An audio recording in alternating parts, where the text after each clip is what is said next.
Hi guys, and welcome to another episode of Attorney Javier's Law Lectures for Students. Today, we'll be having part 2 of our overview, or as may be applicable, a review of insurance law in the Philippines. Take note that as an overview or review, today's discussion will be more general in nature and some details may be omitted. So if you like my videos and you want to see more, please hit the subscribe button. Also, please remember that this is only for educational purposes and is not a substitute for proper legal advice or for studying and understanding the law. A like on this or any of my other videos would also be greatly appreciated. This video is also brought to you by digest.ph, an online law library with over 80,000 case digests and full texts of Supreme Court decisions, all downloadable in Word and PDF formats. Use my promo code Javier Digest to get 20% off of Digest subscription plans. Now, let's begin. In part 1, we had previously discussed the nature, characteristics, and kinds of insurance. Today, we'll take up the elements of an insurance contract and how it may be terminated by rescission or by claims settlement and subrogation. To review, the governing law on insurance started with Presidential Decree number 612 and has undergone several amendments until its current version, Republic Act number 10607, which took effect in 2013. Under the Insurance Code, a contract of insurance is an agreement where one party, known as the insurer, undertakes for a consideration known as the premium to indemnify or pay another, known as the insured, for having suffered loss, damage, or liability arising from the happening of an unknown or contingent event, which is the peril insured against. Following this definition, the test to determine whether a contract is an insurance contract is whether the object and purpose of the contract is the assumption of risk and the indemnification of loss. Now, how do we know we have an insurance contract? Okay, as a contract, insurance must have the essential elements of contract, namely consent, object, and cause. However, there are special elements which an insurance contract must have. Namely, first, the insured must have an insurable interest in the subject matter, which is either the life or the property being insured. Second, the insured is subject to a risk of loss by the happening of a designated peril. Third, the insurer assumes the risk. Fourth, such assumption of risk is part of a general scheme to distribute actual losses among a large group of persons bearing the same or a similar risk. And fifth, in consideration of the insurer's promise to pay, the insured pays a premium. Now, the first element requires that the insured should have insurable interest in the subject matter being insured. When we say insurable interest, this is the interest which a person is deemed to have in the subject matter being insured, such that he will either benefit from preserving it or suffer loss or damage from its destruction or injury by the happening of the event insured against. It is this insurable interest that gives the person the legal right to insure the subject matter. Insurable interest therefore serves two purposes. First is to reduce moral hazard. Okay? How? It eliminates the temptation of taking out a policy just for speculation or for evil purposes. Okay? So it prevents the wagering or gambling on the life or property of another or under the guise of insurance. The second purpose is to help the insurer measure the loss of the insured. This is to determine how much to ask for in the premium or to reject it entirely on the part of the insurer. Okay? So to determine whether a person has insurable interest, it depends on whether the subject matter is life or property. In the case of life, Section 14 states that every person has an insurable interest in the life and health of the following. First, of himself, of course. You have an insurable interest in yourself, but also of his spouse and of his children. So he can insure these people also. Second, there's also an insurable interest on the life of any person on whom he depends wholly or in part for education or support, or in whom he has pecuniary interest. So if he depends on another person for support, he wants the life of that person to continue, so he will continue receiving support. Okay? Third, there's also insurable interest on the life of any person under a legal obligation to him for the payment of money or respecting property or services of which death or illness might delay or prevent performance. Such as a creditor may take out insurance on the life of his debtor because he is interested in the debtors being able to pay his debt. Okay? Fourth, there's also insurable interest on the life of any person upon whose life any estate or interest vested in him depends. Okay? So in these cases, the person taking out insurance should want the life of the person he is insuring to continue. Okay? Such as in the case of a person who depends on another for support, as I said, they don't want that support to end. This is to prevent the person taking out insurance from causing the demise of the person insured in order to receive the insurance proceeds. Okay? That is the moral hazard that I was speaking about earlier. Okay?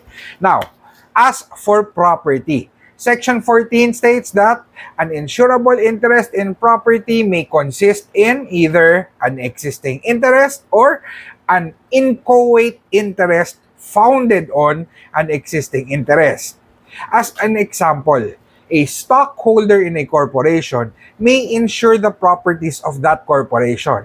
Because if you remember your corporation law, his right over the properties of the corporation is not direct. It's merely inchoate because he can only have the interest in those properties upon dissolution. Okay? That stockholder does not own the properties directly, but his right is nevertheless founded on his existing interest in the corporation as a stockholder. Okay? Insurable interest in property may also be, third, an expectancy coupled with an existing interest in that out of which the expectancy arises. Okay? So in the latter cases, no, in the second and the third, whether it's an inchoate interest or an expectancy, the inchoate interest must be founded on an existing interest, while the expectancy must be coupled with an existing interest. Okay?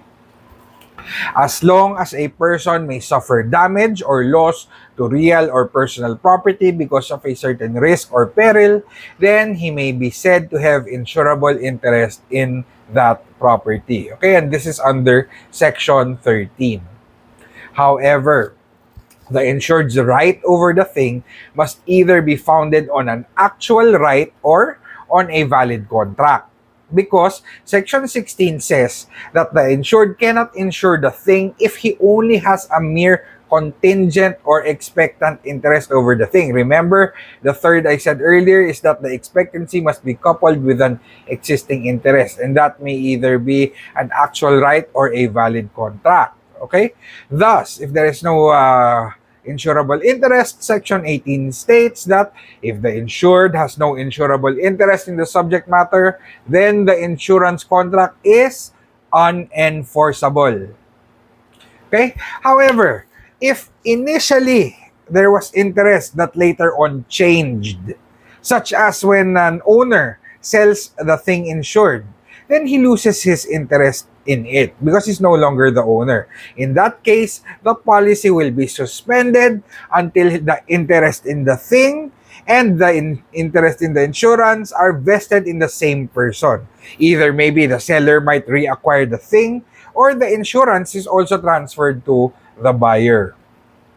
The only times when the insurance will not be suspended in cases of change in interest are if such change either occurs after a loss, occurs in things that are separately insured, is caused by succession, or is a transfer from a partner, joint owner, or co-owner to another partner, another joint owner, or another co-owner. Now, to distinguish between insurable interest in life and property, we have the following differences.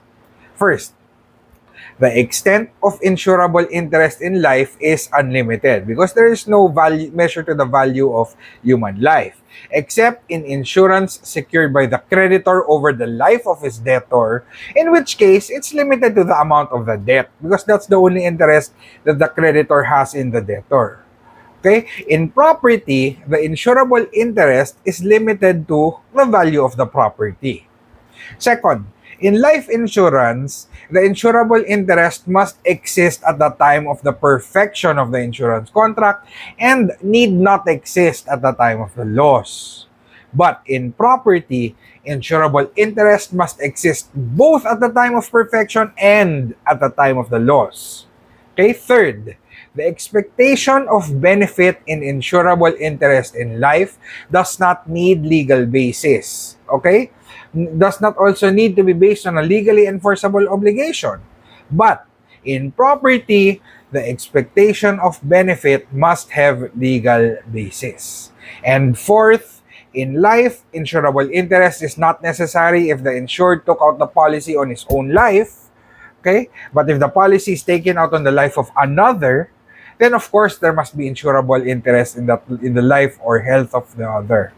In property, there must always be insurable interest in the property being insured. Now, the second element is that the insured should be subjected to the risk of loss by the happening of the designated peril. While they are sometimes used interchangeably, risk is the uncertainty of loss or whether or not the loss will occur, while peril is the specific cause of loss that is insured against. As for loss, this is the end result of the risk that is insured against, resulting in a diminution or disappearance of value. To review, while the risk can be of a future event or a past event known to the parties, it must be of a contingent or unknown event. And its happening must damnify or cause loss or damage to the insured or create liability against him. The risk must be real, okay, such that neither the insured nor the insurer can accelerate or prevent it, okay? And it is only pure risk that can be insured against, meaning a situation where either the insured will or will not suffer a loss. Okay, the happening of the event results in either loss or no loss. Speculative risk cannot be insured against. So again, only pure risk can be insured against. Speculative risk cannot be insured against because this results in either gain or loss. Remember, pure risk only has two choices, loss or no loss. But speculative risk results in win or loss. Okay? So, an example of speculative risk is gambling, where you either win or you lose. Okay?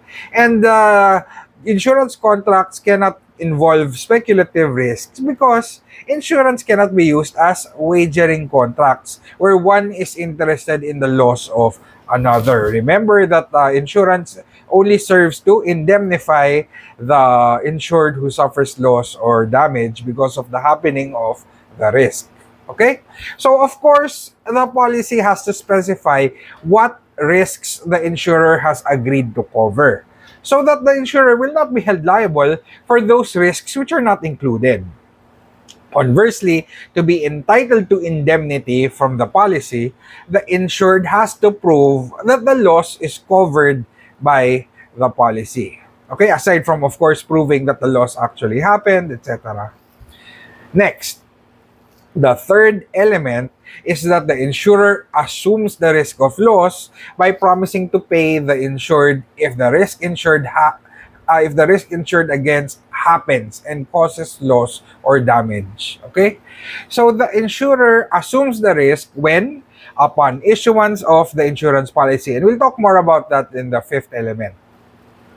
Now, the fourth element is that such assumption of risk by the insurer should be part of a general scheme to distribute actual losses among a large group of persons bearing the same or similar risk. Remember, in insurance, the insurer pools together the contributions of people who want to be guarded against the same or similar risk. Okay? And it is from this common fund that the insurer pays any insured person who suffers loss or damage arising from the peril or risk that is insured against. In this way, insurance is a risk spreading or risk distributing device because the risk of loss is not actually transferred nor assumed directly by the insurer alone. Okay? Rather, the risk is spread and paid from the common fund contributed by the people taking insurance. Okay? Now, the fifth element is that in consideration of the insurer's promise to pay for the loss or the damage, the insured has to pay the premium. Okay? When we say premium, this is the name for the consideration paid to the insurer for undertaking to indemnify the insured against a specified peril. And this brings us to a discussion on the perfection of a contract of insurance. Just like other contracts, both parties must give their consent to perfect a contract of insurance, either in person or by their agents. Just remember your oblicon that in the Philippines, we follow the cognition theory, such that the contract is perfected from the moment that the acceptance comes to the knowledge of the offeror. Thus, in an insurance contract, the insured usually makes the offer by submitting the application to the insurer or its authorized agent. Then the insurer may accept the offer by approving the application, and the contract will be perfected once the insured receives the notice of approval.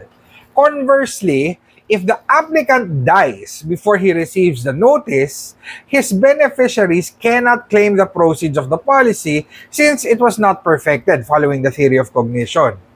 However, they may be entitled to the return of the premium for the same reason that the contract was not perfected. Okay, they won't get the proceeds, they'll just get the premium or whatever was paid, if anything was paid. Okay? Thus, the mere submission of the insurance application without the corresponding approval of the policy does not result in the perfection of the insurance contract. Now, this is important. In addition to consent, Section 77 requires what is known as the principle of cash to carry, which says that the premium must be paid before the policy can be valid and binding. This is because upon issuance of the policy, the insurer is immediately exposed to liability for the risks insured against. Hence, the insurer is entitled to be paid the premium for the protection that it immediately gives to the insured. Nevertheless, there are exceptions to the cash to carry rule, in which case the policy is valid and binding even though premiums have not yet been paid in these following cases. First, when the grace period applies in life or industrial life policies. So insurance policies are required to contain a provision allowing the insured a grace period of 30 days or 1 month to pay any premium after the first payment, subject to interest, of course. Okay? Second, another exception is when there is an acknowledgement in the policy or receipt, that the premium has been paid. Okay? Third, also when there is an agreement that the premium shall be paid on installment basis. Fourth, in case there is a 90-day credit extension that is given. Or fifth, in cases of estoppel. Okay? So generally, the insurer cannot sue the insured to pay the premium. The effect of non-payment of the premium is simply that the policy will not take effect. Okay? It's not perfected and it's not binding. However, if the parties agree that the insurer will be liable even if the premium has not yet been paid, then the insurer may sue the insured for payment of the premium because, of course, in this case, the insurer is already subject to the risk. Following this discussion, when is an insurance contract perfected? Okay? While there may be some authors that disagree, we follow the Supreme Court, which has said that it is the payment of the premium that creates the juridical tie between the parties. And without that element of payment of premium, then there can be no perfected insurance contract. Okay? To reiterate, it is the payment of the premium that creates the juridical tie. So therefore, it is from that moment that the contract of insurance is perfected. To review briefly, the elements of an insurance contract are insurable interest, risk of loss, assumption of risk, scheme to distribute losses, and payment of premiums. Now that we know how insurance contracts are perfected, we can proceed to ask how are they terminated. As a general rule, either party may cancel or rescind the contract subject to certain rules. In the case of the insurer, they may only cancel property insurance and only if the insurer gives prior written notice of cancellation to the insured based on any of the following grounds under Section 64. Namely, first, non-payment of the premium. Second, conviction of a crime arising out of acts which increase the hazard insured against. Third, discovery of fraud or material misrepresentation or of willful acts or reckless acts or omissions which increase the hazard that is insured against. Fourth, physical changes in the property insured which result in the property becoming uninsurable. Fifth, discovery of other insurance coverage making the total insurance in excess of the property insured. Or sixth, a determination by the insurance commissioner that continuing the policy would violate the insurance code. As for the insured, he may cancel a life or health insurance policy but only within what is called the free look period, okay? Which states that if the policy has a duration of 6 months or less, the insured may cancel the policy within 5 days. But if the duration of the policy is more than 6 months, the insured may only cancel the policy within 15 days from receipt of the policy. Okay, he has a free look into it. Beyond such periods, if the insured chooses to cancel his life insurance policy, he may suffer forfeiture of the premiums, whether in whole or in part, depending on his agreement with the insurer. In any case, the insured may be entitled to a return of the premium in the following cases. First, when the thing was not exposed to the peril insured against. There was nothing, no risk, okay? Second, in a time policy, when the policy is surrendered before expiration of the stipulated time, in which case the refund shall be pro rata. Third, when the contract is voidable and annulled. Fourth, when the contract is annulled because of fraud or misrepresentation of the insurer or his agent, or because of facts which the insured was not aware of without his fault. Or fifth, when by any default of the insured other than actual fraud, the insurer never incurred liability under the policy. Okay? So in those cases, the insured may be entitled to a return of the premium. Now, aside from cancellation, the insurance policy may be rescinded for certain grounds, specifically concealment, misrepresentation, or breach of warranty. Since insurance is a contract uberrima fides or one of perfect good faith, each party has the duty to communicate to the other in good faith all facts within his knowledge which are material to the contract and which the other has no means of knowing. While this duty is imposed on both parties, the duty of disclosure only refers to material facts. Okay? So a fact is material if it will affect any party's decision to enter into the contract. Okay? However, the duty to disclose does not include opinions. Okay? So how do we know if a fact is material? For the insured, a fact is material if he would not have entered into the contract if he knew about it. For the insurer, a fact is material if it will affect its action on the application, either by approving it with adjustment for higher premiums, rejecting it, or otherwise fixing the terms and conditions. In other words, the insured has the duty to disclose material facts so that the insurer can correctly estimate the risk so it can decide whether it is willing to assume that risk, and if so, what rate of premium it will charge. An example of a material fact in life or health insurance is whether the applicant is a smoker or has any health condition like diabetes.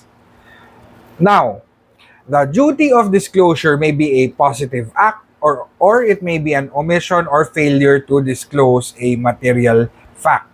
If the application makes a statement to induce the insurer to enter into the contract, it's called a representation. Again, a statement to induce the insurer to enter into the contract. That is a representation. I am representing to induce you to enter into the contract. Okay?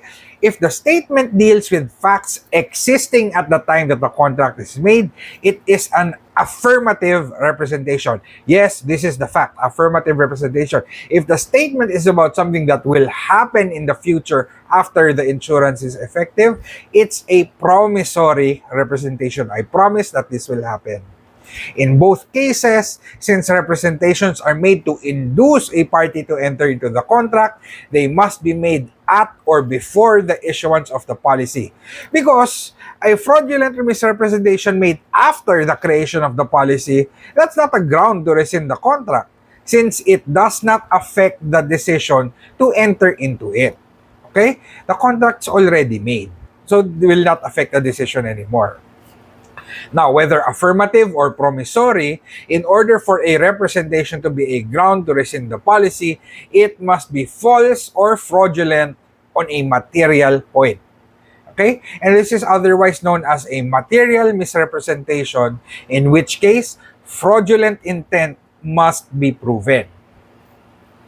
If instead the applicant neglects to communicate what he knows and should communicate, this is called a concealment. Okay? Positive act, representation, or rather misrepresentation, and omission or neglect to communicate, concealment. Okay? And whether a concealment is intentional or unintentional is irrelevant, because as long as a material fact is concealed, it is a ground to rescind the policy. Why? Okay? Because it misleads or deceives the insurer into accepting the risk or accepting it at the premium agreed upon. Unlike misrepresentation, okay, fraud is not required in concealment. Why? Because concealing material facts is inherently fraudulent. Okay? To justify rescission for concealment, first, the party involved must either actually know or he is presumed to know the fact that is concealed because of the surrounding circumstances. Second, the fact concealed must be material. Third, the party does not give any warranty about that concealed fact. And fourth, the other party does not have the means to ascertain the fact concealed. Di na niya malalaman, no? Okay? He has no way of knowing the concealed fact. Okay? Whenever the insurer is given a right to rescind the policy, it must rescind the contract before the insured files a case to claim on the policy. Further, the right of rescission is subject to incontestability clauses, such as that found in Section 48, which prohibits the insurer from rescinding a life insurance policy which is payable on the death of the insured on the basis of concealment or misrepresentation if 2 years have passed from its issuance or last reinstatement. In other words, in a life insurance policy that has been effective for more than 2 years, the insurer cannot ask for rescission based on concealment or misrepresentation, even if it's true, no, that the insured had concealed or had misrepresented a material fact. If 2 years have passed, the insurer cannot rescind the contract anymore on those grounds anymore. However, other grounds to rescind the insurance policy still exist, okay? Such as violation by either the insurer or the insured of a material warranty or other material provision of the policy. Second, intentional or fraudulent omission of the insured to communicate matters proving or tending to prove the falsity of a warranty. Third, where the policy states, doon nakasulat, no, that the violation of a certain provision shall avoid the policy. Okay? And fourth, in fire insurance, an alteration in the agreed limitation of the use or condition of the thing insured that increases. Okay, you alter the use or condition of the thing and it increases the risks. And it is within the control of the insured and without the consent of the insurer. Okay? This may be a ground to rescind the fire insurance policy. Now, in case the policy is annulled, rescinded, or if a claim is denied because of fraud, then the insured is not entitled to a return of the premium paid. Okay? He will suffer the loss. Otherwise, the policy will continue in force, carrying the insurer's promise to pay the insured in case he suffers loss or damage because of the happening of the peril insured against. So, the moment the risk insured against causes loss to the insured, then the insurer immediately becomes liable to indemnify him. However, they have to follow a certain process. Okay? And the process of determining the liability of the insurer and paying the loss suffered by the insured, this is called insurance adjusting. And an adjuster is the person who evaluates, makes recommendations, and settles the claim of the insured on behalf of the insurer. In life insurance, following Section 248, the proceeds of the policy shall be paid immediately upon maturity unless there is an agreement that payment will be made in installments or as an annuity, in which case they shall be paid as they fall due. In case the policy matures because the insured has passed away, then the proceeds shall be paid within 60 days after presentation of the claim and filing of the proof of death of the insured. In non-life insurance, following Section 249, the insurer has to pay the proceeds within 30 days after receiving proof of loss and ascertainment of loss that is made either by agreement or by arbitration. However, if the ascertainment of loss is not made within 60 days after receipt of the proof of loss, then the proceeds must be paid within 90 days from the proof of loss. In both cases, the insurer is prohibited from refusing, without just cause, to pay or settle claims under its policies. In case of refusal or failure to pay within the prescribed time, the beneficiary may collect interest at what rate? At the rate of twice the legal rate of interest, or 12%, which is 6% times 2. However, of course, it must be shown that the delay was willful and was without reasonable cause. Note also that the insurer is further prohibited from engaging in unfair claim settlement practices, such as knowingly misrepresenting facts or policy provisions, failing to promptly acknowledge communications on claims, and not attempting in good faith to settle claims, and others. That said, the insurer may reject a claim that is fraudulent, such as one that's based on a fictitious document, or if the loss is grossly overvalued.